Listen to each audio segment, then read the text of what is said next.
पहलगाम के जंगलों में आतंकियों की तलाश जारी है। बड़े पैमाने पर चलाया जा रहा है सर्च ऑपरेशन। सेना, सीआरपीएफ, जम्मू कश्मीर पुलिस की एसओजी का ज्वाइंट ऑपरेशन जारी। दक्षिण कश्मीर के बाद उत्तर कश्मीर में भी आतंकवादी विरोधी अभियान तेज। सुरक्षा बलों ने कुपवाड़ा के कलारूस में लश्कर आतंकी फारूक किदवा का घर उड़ाया। पहलगाम हमले के बाद कश्मीर में आतंकियों के खिलाफ कार्रवाई जारी। सुरक्षा बलों ने अब तक 6 आतंकवादियों के घर ध्वस्त किए। जम्मू कश्मीर के कुलगाम में आतंकियों ने 2 मददगार गिरफ्तार किए गए। आतंकियों के हथियार, गोला बारूद बरामद किया गया। सेना, सीआरपीएफ और पुलिस की संयुक्त कार्रवाई है। जम्मू कश्मीर के अनंतनाग में पुलिस ने सेना और सीआरपीएफ के साथ मिलकर चलाया सर्च ऑपरेशन। करीब 175 संदिग्धों को लिया गया हिरासत में। पहलगाम आतंकी हमले के बाद श्रीनगर में 64 जगहों पर छापेमारी। पुलिस ने आतंकियों के मददगारों और ओवरग्राउंड वर्कर्स के घरों पर छापेमारी की। कश्मीर में 14 लोकल आतंकी एक्टिव हैं। सोपोर, अवंतीपोरा, पुलवामा, शोपियां, अनंतनाग और कुलगाम में स्थानीय आतंकी सक्रिय। खुफिया एजेंसियों ने जारी की लिस्ट। आखिरी बार अक्टूबर 2023 में दक्षिण कश्मीर में देखा गया था। पहलगाम हमले में शामिल आतंकी आसिफ शेख। आसिफ का घर भी किया जा चुका है जमींदोज। पहलगाम आतंकी हमले की जांच करेगी एनआईए। दर्ज किया गया मामला। जम्मू कश्मीर पुलिस समेत दूसरी एजेंसियां करेंगी एनआईए का सहयोग।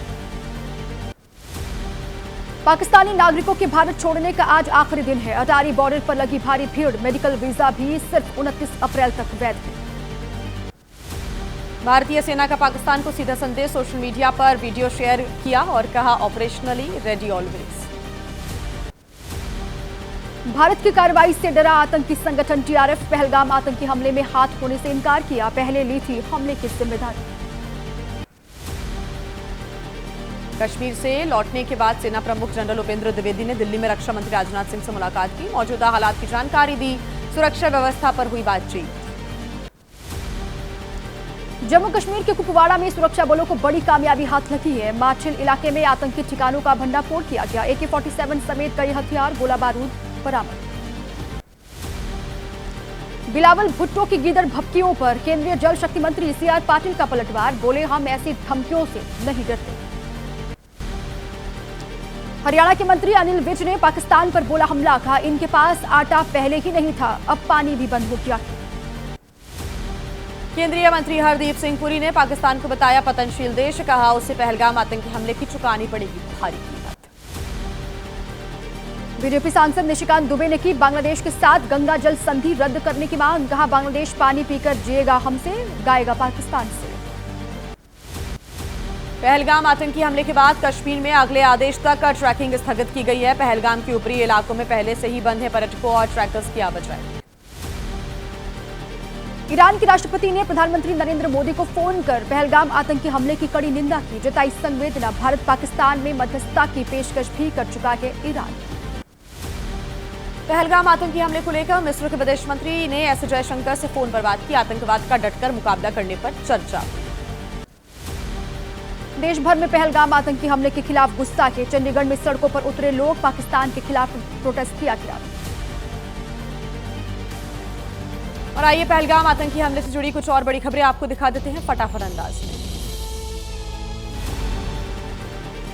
पहलगाम आतंकी हमले पर बोले मोहन भागवत, अत्याचार करने वालों को सबक सिखाना हमारा धर्म है। राजा का कर्तव्य है प्रजा की रक्षा करना। राजा अपना काम करेगा।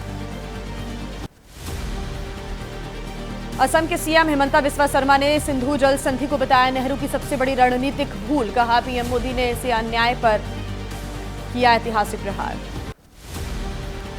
पहलगाम आतंकी हमले पर बोले यूपी के सीएम योगी आदित्यनाथ, ये नया भारत है, छेड़ने वाले को छोड़ेगा नहीं। केंद्रीय मंत्री और बीजेपी अध्यक्ष जेपी नड्डा ने कहा, पहलगाम आतंकी हमले से पूरा देश आक्रोशित है। पीएम मोदी के नेतृत्व में देंगे मुंहतोड़ जवाब। कांग्रेस सांसद प्रमोद तिवारी ने मांगा गृह मंत्री का इस्तीफा। पहलगाम आतंकी हमले को बताया इंटेलिजेंस फेलियर। कांग्रेस नेता रणदीप सुरजेवाला का सरकार पर झूठ बोलने और देश को गुमराह करने का आरोप। बोले, सरकार ने कहा था टूर ऑपरेटर्स ने पहले ही खोल दी थी बैसरन घाटी, जबकि ये हमेशा खुली रहती है। पहलगाम आतंकी हमले पर तेजस्वी यादव ने कहा, इस मामले पर नहीं होनी चाहिए राजनीति, आतंकवाद के खिलाफ मिलकर लड़े। पहलगाम आतंकी हमले पर बोले जम्मू कश्मीर कांग्रेस अध्यक्ष तारिक हमीद कर रहा हालात को शांत रखे भारत पाकिस्तान की सरकारें हम जंग के हक में नहीं है। पहलगाम आतंकी हमले पर बोले बीजेपी नेता मुख्तार अब्बास नकवी, दहलाने वाला होगा आतंकियों का अंत, पीओके को वापस लेने का वक्त आ गया। बीजेपी नेता रमेश बिधूड़ी ने कहा हिंदू नहीं है कमजोर, अगर हमास जैसा होगा हमला तो इजराइल जैसा लिया जाएगा बदला। यूपी के मेरठ में पहलगाम आतंकी हमले का विरोध किया गया, लोगों ने निकाला जन आक्रोश मार्च, पाकिस्तान के खिलाफ कड़े एक्शन की मांग की। नेपाल में भी पहलगाम आतंकी हमले का विरोध किया गया, लोगों ने राजधानी काठमांडू में पाकिस्तान एम्बेसी के बाहर किया प्रदर्शन, पहलगाम में एक नेपाली नागरिक की हुई थी मौत। जम्मू कश्मीर के श्रीनगर में कांग्रेस का कैंडल मार्च, पहलगाम आतंकी हमले में मारे गए लोगों को श्रद्धांजलि देकर उनको याद किया गया। पहलगाम आतंकी हमले के खिलाफ बेंगलुरु में भी विरोध प्रदर्शन, बीजेपी सांसद तेजस्वी सूर्या शामिल हुए, हमले की उन्होंने निंदा की। गोवा के मुख्यमंत्री प्रमोद सावंत ने कहा आतंकवाद को खत्म करने के लिए सख्त कदम उठाएंगे प्रधानमंत्री नरेंद्र मोदी, पीओके फिर भारत का हो, ये सभी का सपना है।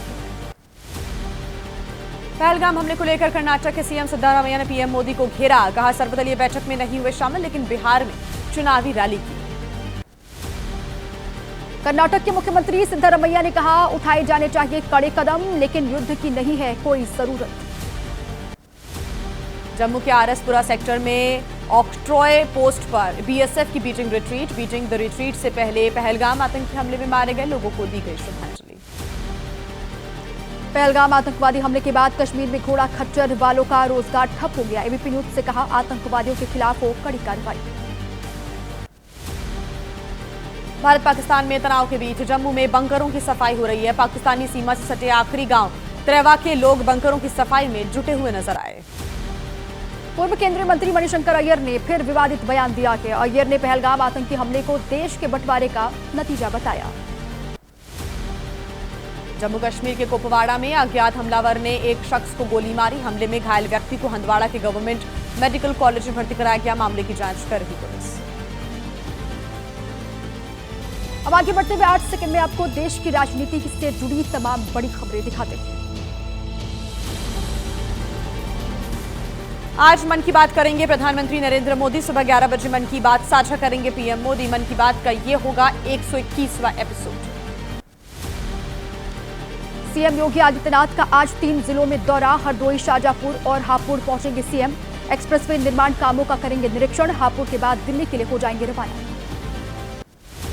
आज बिहार दौरे पर आएंगे केंद्रीय कानून मंत्री अर्जुन राम मेघवाल, पटना में भीमराव अंबेडकर अभियान समारोह को संबोधित करेंगे। पश्चिम बंगाल विधानसभा में विपक्ष के नेता शुभेंदु अधिकारी का बयान, कहा मुर्शिदाबाद से लेकर कश्मीर तक एक जैसे हालात हैं, हिंदू आबादी 20% से भी कम है, हिंदुओं को पूरी तरह से हटाने की साजिश है। बिहार के उप मुख्यमंत्री सम्राट चौधरी का लालू प्रसाद यादव पर निशाना, कहा सत्ता में रहते बिहार को लूटता रहा लालू परिवार, बिहार के विकास को रोकने का कार्य किया गया। हैदराबाद में भारत शिखर सम्मेलन में बोले राहुल गांधी, कहा नफरत को खत्म करने का सबसे शक्तिशाली तरीका है प्यार, नफरत, डर और गुस्से से भरा हुआ विरोधियों का दृष्टिकोण। राहुल के हैदराबाद दौरे को लेकर बीआरएस एमएलसी के कविता का तंज, कहा राहुल हमेशा चुनाव के समय ही तेलंगाना आते हैं, राहुल को बताया इलेक्शन गांधी। समाजवादी पार्टी ने आज बुलाई पार्टी कार्यालय पर बैठक, अखिलेश यादव की अध्यक्षता में बुलाई एसपी यूथ ब्रिगेड की मीटिंग, आगामी चुनाव समेत कई जरूरी विषयों पर मंथन होगा। जयपुर में बीजेपी विधायक बाबा बाल मुकुंद आचार्य की गिरफ्तारी की मांग को लेकर बवाल हो गया, पुलिस के रोकने पर भी नहीं माने प्रदर्शनकारी, हंगामा बढ़ने पर पुलिस ने हुड़दंगियों पर लाठीचार्ज किया। जयपुर की हवा महल सीट से बीजेपी विधायक बाल मुकुंद आचार्य ने सफाई दी, मस्जिद में घुसकर विवादित पोस्टर लगाने और भड़काऊ नारेबाजी करने को लेकर बेबुनियाद आरोप लगाए। विधायक बाल मुकुंद आचार्य बोले आतंकवाद और पाकिस्तान के खिलाफ लगाए थे पोस्टर्स, सिर्फ मस्जिद के बाहरी दीवारों पर ही नहीं आसपास के इलाकों में भी पोस्टर्स लगाए गए थे। अपराध की दुनिया की बड़ी खबरें आपको दिखा देते हैं 8 सेकंड में। साउथ फिल्मों के सुपरस्टार महेश बाबू को ईडी का समन, हैदराबाद स्थित real estate firm Sai Surya developers और सुराना ग्रुप से जुड़े मनी लॉन्ड्रिंग मामले में आज पूछताछ के लिए उन्हें बुलाया है। झारखंड के सरायकेला में युवती को गायब होने का मामला के धर्म विशेष के युवक पर लड़की को भगाने का आरोप, गुस्साए लोगों ने हंगामा किया, कई दुकानों को आग के हवाले कर दिया। झारखंड में हंगामे की सूचना पर मौके पर पुलिस फोर्स की तैनाती की गई। हुड़दंगियों को चिन्हित कर रही पुलिस अधिकारियों ने कहा, माहौल बिगाड़ने वालों पर सख्त कार्रवाई होगी। यूपी के मेरठ में सामने आया लव जिहाद का मामला। मुस्लिम युवक पर धर्म छिपाकर हिंदू युवती को गुमराह करने का आरोप लगा। युवती पर धर्म परिवर्तन करवाने का दबाव बना रहा था।